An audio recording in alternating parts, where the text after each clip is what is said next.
The Caribbean, a region brimming with natural wonders and warm, passionate people. However, these nations also face daunting environmental challenges.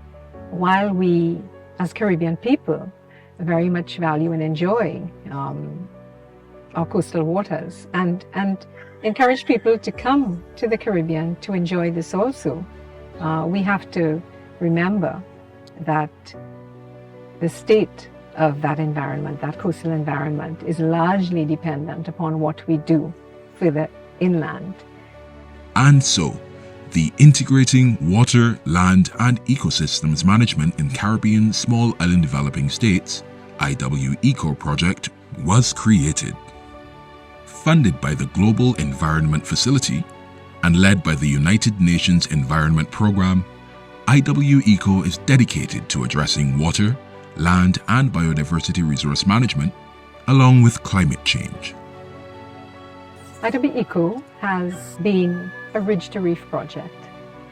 It has helped people to better understand the connection between what they do on land and what happens out on the coast and at sea. There are three main components. The first main component is about demonstration or pilot projects in several of the countries, which introduces, promotes and helps an integrated approach to the watershed that is selected as part of the project. So we would be looking at introducing better farming practices, introducing sustainable livelihoods so that people have alternatives which are helpful to the environment rather than harmful to the environment. Component number 2 focuses on building capacity in the participating countries to be able to better and more widely monitor their environments. So that if you're monitoring, for example, water quality, that would give you an idea what is reaching from the land into the water.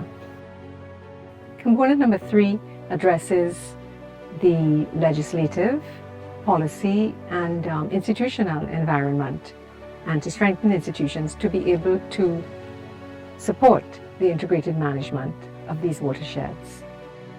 Implemented across 10 participating countries, IWEco fostered stakeholder involvement, which allowed for baseline assessments, mobilization of communities, fostering of partnerships, and, more importantly, critical change within these participating countries. The IWEco project promotes integration amongst sectors from land to water to ecosystem. It's a very unique project given that it has perfected the art of integration at the national level, but it's also supporting the countries at the regional level with a series of tools and platforms to allow the countries to benefit from services, but also to enrich the regional integration process. St. Kitts and Nevis is one of the participating countries in IWEco, and we have a full-size project that's looking to take various interventions to fight against the negative impacts of land degradation. It was all about creating relationships and partnerships, all to kind of get this, to have this thing happen. So even though we're small, we can still do these things, and we can still make a great impact in our landscape. And I think that was one of the great features of IWEco.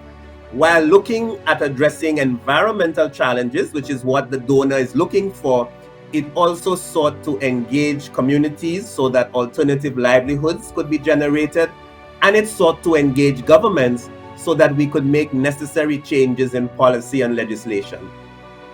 We were able to link the outputs of the project with the Sustainable Development Goals so that there was a, I would say, greater recognition at the national level that these projects, while addressing specific issues, are actually part of a bigger landscape of interventions. As the project approaches its conclusion in mid-2024, the IWEco project stands as a testament to the power of collective action in safeguarding the natural heritage of the Caribbean. What I like the most about IWEco is that it built on past projects. And I know that more projects are going to come that are going to build on IWEco. And I think that's really the only way to get it done. It's the only way we're going to reach kind of what our vision is for our islands.